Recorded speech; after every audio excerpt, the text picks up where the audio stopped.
ஸல்லல்லாஹு அலைஹி வஸல்லம் அவங்க ஃபர்து தொழுகையை ஜமாத்தோடு தொழுகிறத மிஸ் பண்ணவே இல்லை, மிஸ் பண்ணதே கிடையாது.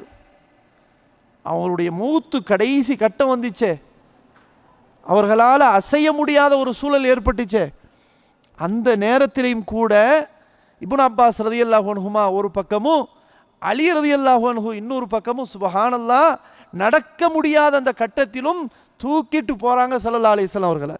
பள்ளிவாசல் என்ன தூக்கிட்டு போங்கன்னு சொல்கிறாங்க.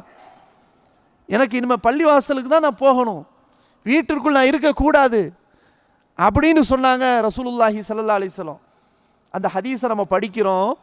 ஸல்லல்லாஹு அலைஹி வஸல்லம் அவர்களை இழுத்துட்டு போகும்போது அவர்களுடைய காலினுடைய 2 பெருவிரல் இருக்குதே அது கோடிட்டு போனதுன்னு பார்க்குறோம். சுப்ஹானல்லாஹ். நம்ம என்னென்ன காரணங்கள்லாம் சொல்கிறோம்.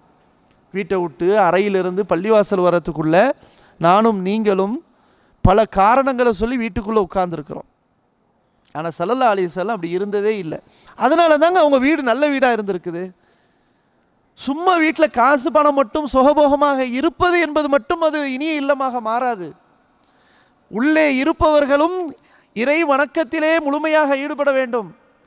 அதே போன்ற ஆணாக இருந்தால் கண்டிப்பாக பள்ளிவாசலுக்கு வர வேண்டும், வீட்டில் இருக்கக்கூடாது.